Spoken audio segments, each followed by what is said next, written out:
In fact, while we were about to start, Dr. Om asked about why Indian women, why not world women.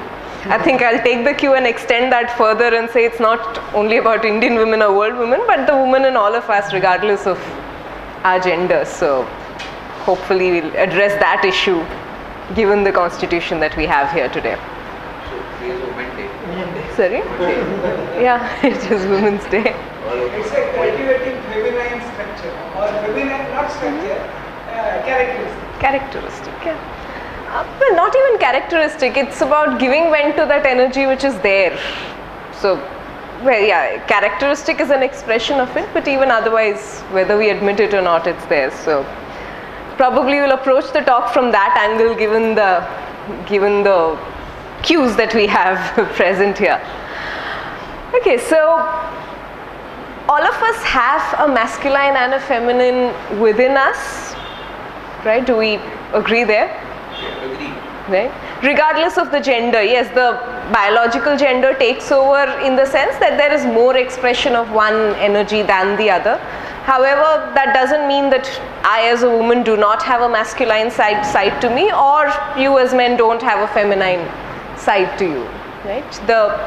If you have to look at pure raw energy form that is present in the universe, the divine feminine is the energy of creation. It has been expressed in various ways in various philosophies and mythologies, right from Purush and Prakriti to Yin and Yang to various other, or plus and minus to be in the electrical form of it. Right? So what we're talking about is addressing, when we say women here, we're talking about addressing that energy which is the energy of creation, the energy of expression. Whereas the masculine is more regarded as the energy of execution. Once it's created, the masculine executes, and that's where the energy lies. If you have to look at the general state of our society at the moment, the world in general, India in particular, we've seen an upsurge of rapes in the last few months, to be specific. At least the reportings have been very high in the last few months. Yes. Yeah, it's possibly happening all along. Somewhere there has been a lot of focus, and therefore I assume the collective consciousness is focusing towards resolving that area within us. And for those of us who work in the psychological, philosophical as well as the metaphysical realm, we have been questioning this over the last few months about why is it that we intend to focus on it now. And the answer that's repeatedly come up is about, regardless of your gender, how are you raping the woman in you? Right, so that's... Yes, in the sense that I as a woman have a masculine and a feminine in me, and somewhere the masculine is suppressing and violating the feminine, and collectively it's happened to a great extent such that it is having a material repercussion outside in the world. So perhaps we can take this opportunity to address that aspect of ourselves. Where is it that in the process of leading our everyday lives we tend to violate, rape the feminine energy within us? Of course, I would invite questions in the process, especially given the women present here. If you have any specific agenda or question in mind, do bring that up as we go along. Right? So, if you look at the core energy of creation, which is the feminine energy, and the masculine energy, which is largely implementation and maintenance, and then both the feminine and the masculine culminate in the energy of destruction. If you look at even mythologically, the energy of destruction is both Shiva and Shakti. Shiva and Durga both are known to be destructors, where creation is largely a feminine area, maintenance has largely been a masculine area, and then together it comes up into destruction to be created again, and thus the cycle continues. Now, in my perspective, the way our society stands, particularly in terms of emotional health of women, since that's a part of our agenda today, we see a lot of disturbance, largely because somewhere the role has been slightly tweaked around with. If you look at a standard society across the world, India is only one example. Creation, yes, has, because biological reasons, creation has remained the domain of women, in the sense that in most species, except for perhaps seahorses that I know of as an exception, most other species, living species, it's the woman that gives birth, right? So in that sense, creation is still in the realm of women, although there is of course a definite masculine contribution there. However, if you look at how families have been structured, society has been structured across the world, a lot of maintenance has also become the domain of the woman. The woman produces the child, and ultimately it's also the woman who seems to bring it up for all practical reasons, while the male is more or less providing purely in the material sense of the term. The male goes out and earns or hunts or farms or whatever way is the manner of provision depending on the society. It somewhere the raising of the child, the raising of that creation has also become the domain of the woman. And that's where I would think the emotional health aspect issue has been a little imbalanced, and therefore needs to be addressed, not only for women in our families or around us, but also the feminine within us. Where is it that we are trying to suppress the creativity by refocusing it on maintenance, refocusing it on routine? And think about it, a very practical thing would be, let's say we have a hobby of anything, painting, running, any kind of a hobby. It always takes a back seat because we say, all right, let's take care of practical things first, let's take care of work first, and then we'll come to the hobby. So there's always the tendency to suppress the creative urges and say that let's do that later, practical aspects come first, right? And then that manifests in a lot of health issues or otherwise social issues as well.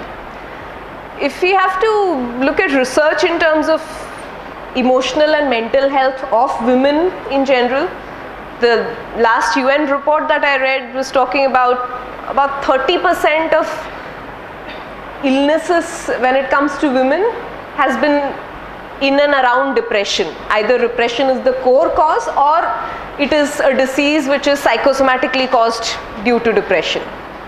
So we're talking about 30%, which is 1/3 of diseases in women caused by depression, which is a huge chunk that we're talking about. Parallelly, if you have to look at the masculine side, in males, that 30% is constituted by substance abuse, alcohol or tobacco or narcotics or any kind of substance abuse, whereas with women it's the repercussions of it which seems to be depression. So that's definitely one area that we need to tackle, and hence the need for, when we say empowerment, we're talking about empowering in terms of being able to overcome that tendency. If you're talking about 1/3 of our health issues, mental, emotional or physical, coming from that one area, it's certainly calling for attention. So what is it that we can do to help ourselves in this area, regardless of our gender? I leave this point here and we could resume it, but in the meanwhile I'd like to hear from us as to whether we had any specific issues in mind as we walked in here today. Yes, ma'am? Okay. Anything that you had in mind when you heard the...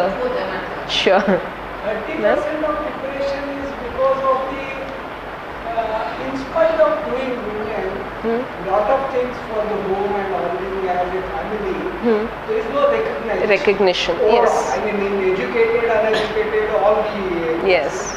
That is the main point of depression. Another is if male child, he will go on the basis of the same gender issues and all these things. Again, the woman is taken as a granted. Yes. But even if the mother is there, they will take it granted that this has to be done by the mother. I mean, irrespective of their emotions and all this. And this goes on generation. Yes. Even changing. But It's changing, but yes, to a great degree it is in our social DNA, so it takes a lot of prodding and tweaking to get that Things are changed. changing, I'm not saying. But even I have seen many families, both are earning, both will come at 8 to 9, but the husband will want tea from her. So this is, I mean, Yes. and they will not feel this is wrong. Yeah. And women also will think ये तो मेरा duty है. Yes. So our culture, These all cause emotional turbulence. culture bondage we are Yeah. seeing. Apart from other pregnancy. Cultural boundaries, yes, but yeah, somewhere we've not re-looked at it as much as we perhaps could have. It is changing, yes, for sure, but very slow. And In the urban landscape, yes, we see a lot more changes. So, in the urban landscape, if you look at rural India, लड़का भी it's आएगा, school से आएगा, college से आएगा, he will come and order mother, and mother lovingly she will do it. yes, She's emotionally attached to it. That element is there. element is still there. Yes, yes. And the equation needs to change at every level, at every individual level. And so hence the attempt with the idea of a women's day or any of that is to figure out how much can we trigger change at the individual level, and hopefully it will percolate into the society. Evolution, earlier God, goddesses, feminine character. If you see Yes. the origin. But then slowly, because of the dominance of male, then the Shiva and other Yes. goddesses, of course, goddesses are there. But if we see origin of the god, Yes. it was feminine character. Feminine. And Yes. then slowly it was dominated by men. Yes.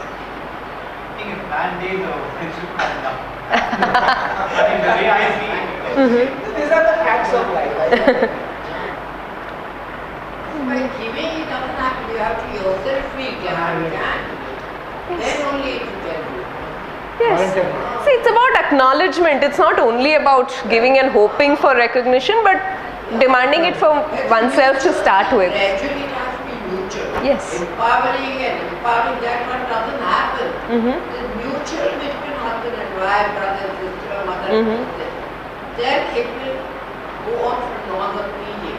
Yes. Actually, empowering will not happen unless emotional support is there. Empowering will not happen unless emotional acknowledgement comes in the first place. Other than working women who are retired almost, their kids are also in depression. Everybody is looking after them. Yes. Discussing what she needs for the work. So routine works going on. They are not giving her all informations, whatever they are getting outside world. Yes. So sitting there.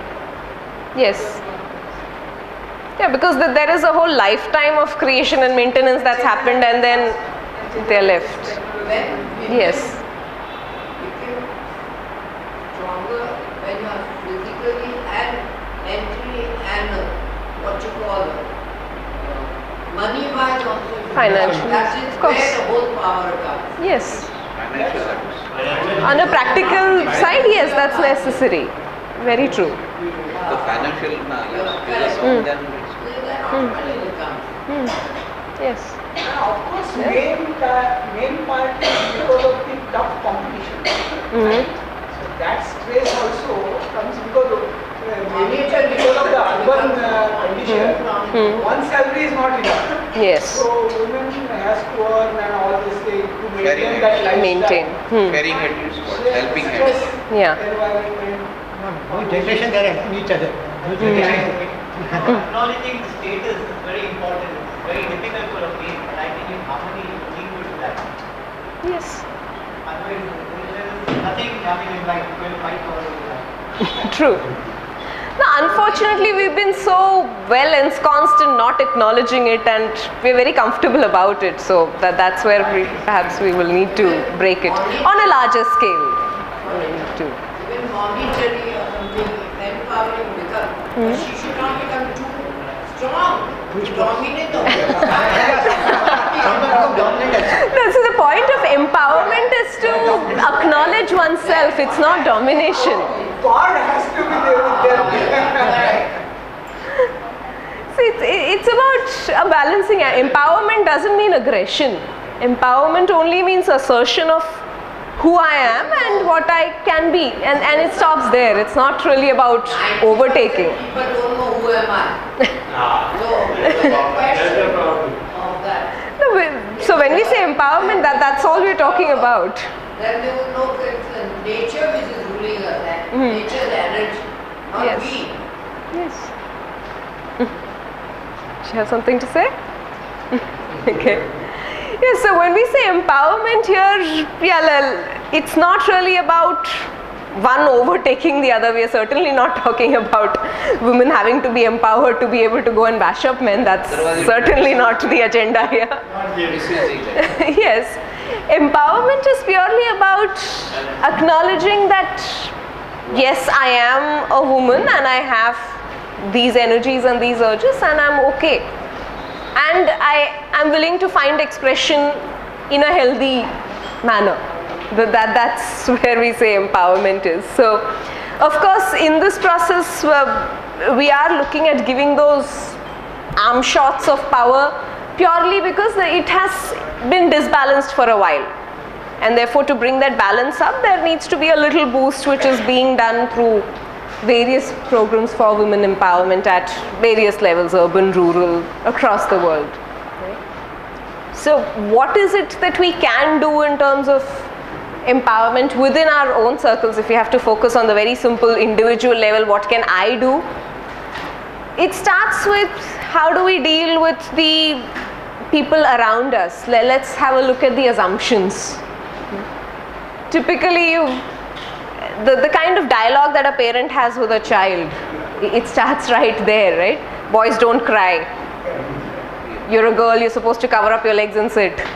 And that's to a baby who doesn't perhaps even understand the repercussions of all of that. So how is it that we are feeding the woman and feeding the man within us and in our families is very different, and therefore if you're feeding the wrong wolf, it is the wrong wolf which is going to get stronger, right? And that's where our effort as people who think and people who are relatively empowered will need to be about questioning those assumptions. What are those assumptions about gender and sexuality that we make in our day-to-day lives? When we walk into somebody's house, for example, as a guest, the typical conversation with the man in the house is about how his work and politics and sports, and the questions that you ask to the woman are how are the children and how are the things in life. So what is the assumption that we come from here? 1 minute. Yes. Empower in Europe, America, still they don't recognize woman as a president. Hillary wanted to, they did not. Yeah, because it needs a collective to come and acknowledge and say that it's equal. The collective still doesn't say it's equal. No, the men don't like it. But it's not so much about the men don't like it. Very often the women don't like it. It's It's a mentality or mental condition from the childhood. yes. What culture here? Yeah. That is main, Family background it is. Both families. The cultural conditioning. Women are weak. I mean, basically, mentally, man has it. Not true anymore. So, I mean, I wouldn't mind a woman being president. I mean, others But it's a collective that needs to speak about it. 30% reservation. कितना हल्ला गुल्ला हो रहा है. Oh yeah. Yeah, see. It's a simple thing. 30, 70. And that bill took well over a decade to pass. So 3 decades. Yeah. We had 3 decades. yeah, it was in the pipeline for a very long time. It became a bill about, I think, 10, 12 years ago. Then to become an act, it was a huge struggle. So somewhere, It was very different for a man. so we are discriminating at some level, We and already did the panchayat and other things locally, but why not on a national level? yes. They only made it local level. Panchayat level, 50%. But yeah, there are efforts that are happening, yes, but how is that effort being taken is quite another issue. So again, the question back to us as people in terms of what can we do for empowering women in us and around us is, firstly, let's question the dialogue. Like Shivaji's mother, Jhansi Rani, informed. They take the whole village without asking anybody. See, the capacity has never been questioned because it is what it is, and there needs to be a balance. And if you look at the natural, if since we're talking about gender issue, that the natural ratio in the world has always been more women and less men. In India, of course, we've managed to reverse that ratio. That's a different issue, but otherwise, there only that mentality comes. Yes. So somewhere the creative force needs to be more for the implementation to happen. Somewhere what we happen to do in the regular sequence of life, the regular routine and maintenance and implementation of life, which we would call work, which we would call career, or which we would call rearing children, we've somewhere pushed back the creative urges and said that can wait. And that's where when you talk in terms of older women especially being prone to depression, that's because somewhere the tendency of these women has always been to wait and say, all right, let me first get married, let me first produce children, let the children grow up, let the children get married, let them produce grandchildren, I'll take care of the grandchildren. And after that waiting has gone forever, and then there's no one to really even ask them, what did you wait for? So obviously that's bound to lead to depression because there is absolutely no acknowledgement. But they never acknowledge themselves in the first place, so they don't really have the society and the family to blame there. At some point the assertion could have come. Of course, the social structure makes it very difficult, and which is where the opportunity for us here is to see what can we change now. We can't really change what was in the past. They are taught to be looking good, always look good. Yes. Behavior should be very nice. That way, new generation is not the same pattern. Yes. They say whatever they do like. Yes. But in a way, what's also contributing to the empowerment is the shift of social fabric now in the last few years, especially with the social media coming in. Our forms of expression have really changed. And therefore, what took a very long time to break out of is sudden now. It's very abrupt now.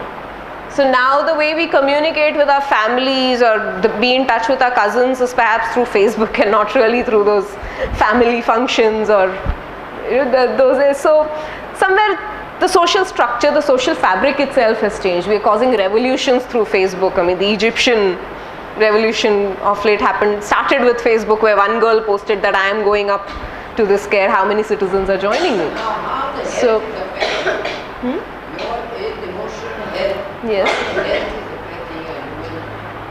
affecting women in this environment. So the health is already affected. Our idea is to figure out how do we move over. It is affected because somewhere our collective tendency is to suppress our creative urges, right? One is at the gender level, where I as a woman may not put myself on priority and say family first or children first or husband first, right? Somewhere the message that's going across to me and my body is, all right, you're not so important, right? So somewhere that takes a backseat. The body takes the message, psychosomatically it slows down. And why is it that weight gain and obesity is more in women and not so much in men? Because somewhere the body slows down, because body gets the message that you're not important, so you slow down. Metabolism naturally goes down. So when medically, although in the last few years it's been a rather proven pattern that metabolism goes down among women after a certain age, not so much among men. But why has that pattern developed in the first place? Because we've constantly over generations given ourselves that message that you later, somebody else first, and therefore that somebody else first keeps going on, and therefore the first repercussion comes in terms of weight, comes in terms of especially weight around the midriff, the stomach area, because that's where the protection or insulation needs to be. That's where the creative organs are. So the body naturally tries to insulate itself and protect itself in that area by layering it with fat. That's the first level of insulation that begins. Second level is somewhere depression, and when we say depression, it's not really about extreme level of depression which is very visible. Depression initially starts with a general sense of tiredness, a general sense of being disinterested in anything in life. Okay? and which is something that's so common but disregarded because the routine is still followed. I mean, if you have to technically look at the symptoms of depression, it is the urge to maintain a routine to a huge degree, not wanting to break out of that routine, and which is a very common tendency with a lot of women, especially homemakers who have a certain routine in terms of getting up, making breakfast, probably packing off lunch for husbands and children, ensuring that the kids come back on time. And any little disturbance in that routine, let's say husband comes home half an hour late, kids come home 5 minutes late, and there is a huge agitation about it as to how can you be late, and I was worried. But that is really a symptom of depression, because there is a resistance to not changing that routine. And once that resistance is built up, then it moves to what one would technically call allergy to ambiguity in every form. Okay. Absolutely no kind of change is then tolerated, because change is a threat to one's maintenance lifestyle, one's routine. And then depression takes over eventually, and it typically manifests in old age because you're too busy managing the routine till your middle age or early old age. So there are various when we say emotional health, it doesn't stop at emotion, it eventually manifests in physical issues, which include obesity, which include blood pressure, high blood pressure because of the obesity, because the body can't really sustain the weight which it's meant to carry. And then there are of course other extreme varieties of depression which can come in the process. Behavioral changes starting with irritation, because anytime that routine is affected in any way, there is a sense of irritation about why do I have to deal with it, why do you have to do things differently.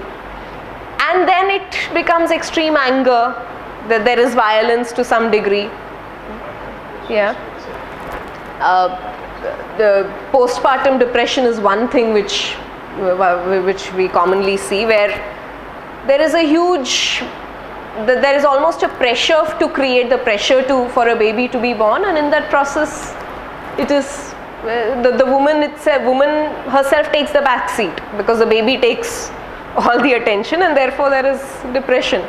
Although the occurrence has become so common that somewhere we think postpartum depression is a very natural thing to happen, but really it's not. It's not a natural thing, it's just something that is built up over the years, and the occurrence is very high. It shouldn't ideally happen.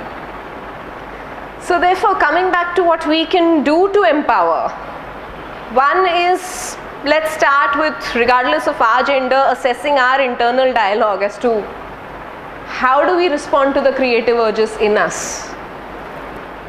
The next time around you have a urge to say, all right, let's do something different today, let me walk half an hour extra in the evening, let me go for a play, let me pick up some mud and start creating some kind of a sculpture. Any of those mad creative urges, anything which helps us break a routine, anything that helps us break a pattern, when that sort of a thought enters, what happens, what is our response? That's the first clue to us in terms of how much do we acknowledge and respect the feminine in us. Right? And if you think no such thought enters at all, then that's a serious issue. That's something we really need to consider. But yeah, that's where we can start. Think about it. The next time around you have any of these routine breaking thoughts, what is the response? Right? What is the response in terms of saying, all right, later, no, this is too mad, you can't be doing this, image spoils. What is the response that comes up? Because that gives us a clue in terms of how do we deal with the women in and therefore around us. So that's the first step of empowerment. Let's allow ourselves to break our routine. Because that's what this energy is all about. It is not routine, it is abrupt, it is arbitrary, it is something which seeks expression without reason. Right? So And either of these core energies, whether the masculine or the feminine, they are not energies with reason. They are energies which are pure and seek expression regardless of logic, regardless of reason. The human brain, of course, is a tool that we need to use given the structure that we operate in. However, that doesn't mean we need to rationalize everything. So if you're using the brain as a tool to rationalize too much, watch out, because somewhere we are repressing an aspect of us, and most likely the feminine aspect of us. So that's the first step. The second step is, let's watch out for the women around us, and here I'm talking specifically of the gender of women. Do we see people, friends, family, relatives, do we see women who are stuck in a routine? Think about it, people that are close to you, close friends or relatives. See if they are people who tend to follow too much of a routine. In that case, one way of empowering them at a very practical level is help them break that routine. Take them out, create a surprise without telling them, ensure that you break that routine more than once in multiple ways, because that helps us to feed that feminine. Right? And it doesn't have to be about a woman's day for that matter. It can be any day where you help them break that routine, because it helps us watch out for depression. If there is a resistance to breaking that routine, you know that you need to do it more often, because somewhere the person's getting into a depressive tendency. So that's another thing that we can do. First, check the internal dialogue. Second, check the women around us and see what's the lifestyle that is there. The third thing, of course, is eventually integrating the masculine and the feminine and not really having two things separate. So if there is a creative urge, it also needs to be implemented, and therefore the feminine needs to meet the masculine within us at one point. So think about all those things that we wish to do. Right? All of us have that wish list of or checklist of things that we want to do in our lives, and things that keep getting postponed for various reasons. Think about how much of those are getting implemented. It could be as simple as saying, okay, I really want to watch this movie that has come up, to saying I want to go to a vacation in Goa or Barbados or wherever. But think about all those things that we want to do. What percentage of it is being done? If you think it's a very minuscule portion of it which is really being done, then you know somewhere there is an imbalance of energy. The maintenance has taken over way too much and this is not happening. So that's again another way of empowering if you're talking of a very practical level. And the reason I'm talking about very practical tips is because emotions accumulate because of practical reasons, and therefore we need to address it at that level. Unless there is really a psychological breakdown, then it needs to be dealt with therapeutically. We can deal with emotional health at an extremely practical level otherwise.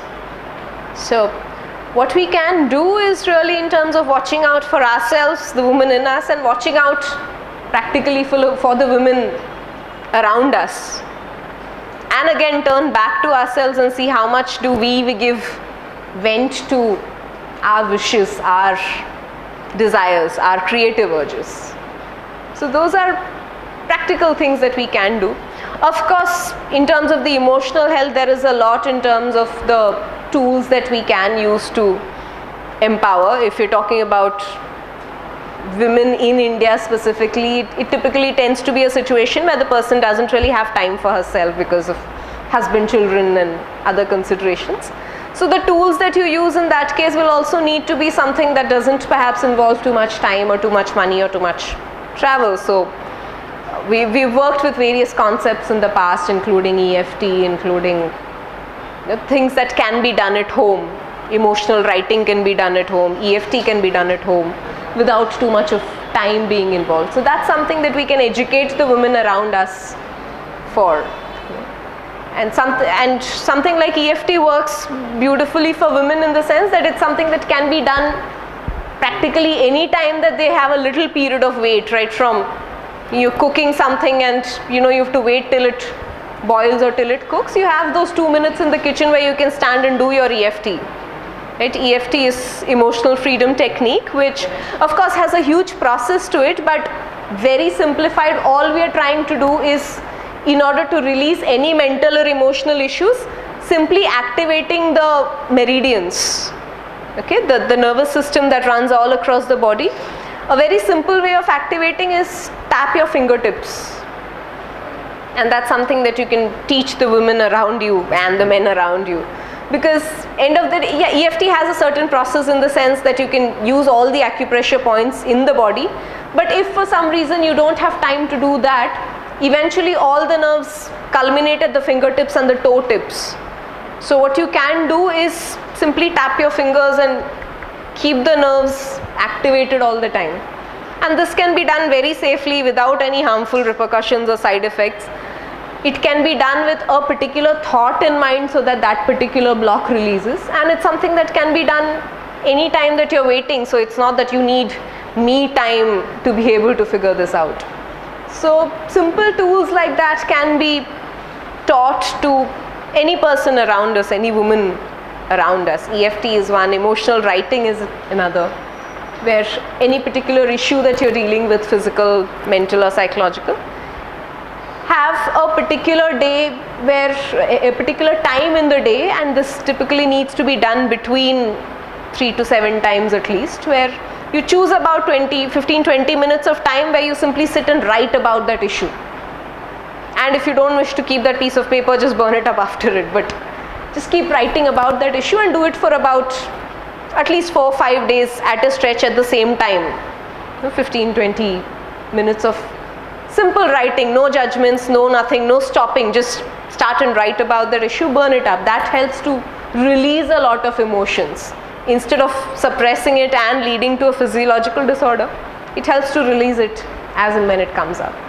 So those are habits that we can help the women around us incorporate, and these are very simple, these don't take time or money, and it's something that anybody can do without anyone else's help. So it is a very private tool, so to say. So yeah, those are things that we can do to empower people around us. But yes, the request again would be start with self. What is the dialogue with that woman inside? And that's where it begins, because when you're talking of any kind of social change to begin, we need to start with asking what are we doing with us and the people around us. So it needs to start with us regardless of our gender here. You're saying something? I was saying this has to start at the root level, like in each family. Yes. Husband and wife, they should think, suppose, because if there are, say, brother and sister, invariably, mother will say, after, say, suppose after the dinner and all Yes. this thing, come and help. But while brother will say, so there itself at that age, that disparity starts. Disregard towards other sex. Yes. I mean, this is not my duty, this is their duty. Yes. So now this has been slowly conditioned. Even in school and all these things. So then once they become mature, at that time it is already their condition. Yes. So these, every family, maybe the social support and other counselor and all these things, should start at the root level. That respect each other. Yes. And it's not because invariably what mother will say, after marriage you have to go to other family, Yeah. you have to connect.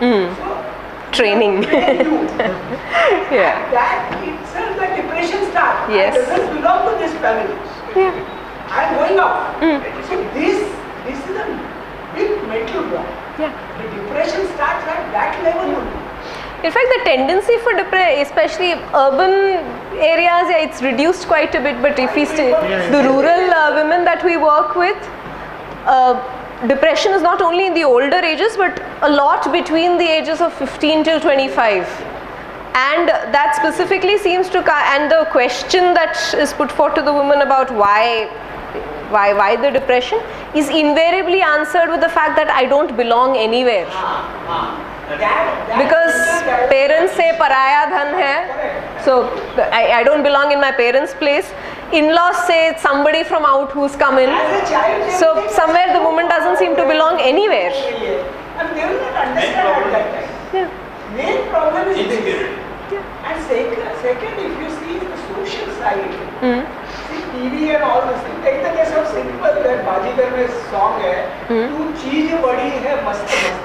I mean, this is a mental block. Yeah. You are treating women as an item. Yes. So these are all small things, but this goes into the minds of this. Of course, it does.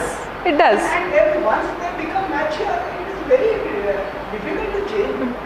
No, which is why when I'm saying check the internal dialogue, the idea is to try break that conditioning regardless of age, regardless of wherever, what stage we are in life. It is possible to break it. Yes, it will need a lot of questioning, but we have to start at some level. Right? Because if we start at our level, then yes, we can do that with our children. We can be a little more careful with how we talk to our children in terms of regular household duties, in terms of how they introduce themselves. Eventually, yes, hopefully it will go back to the education. Yeah. As a human being, you have to respect.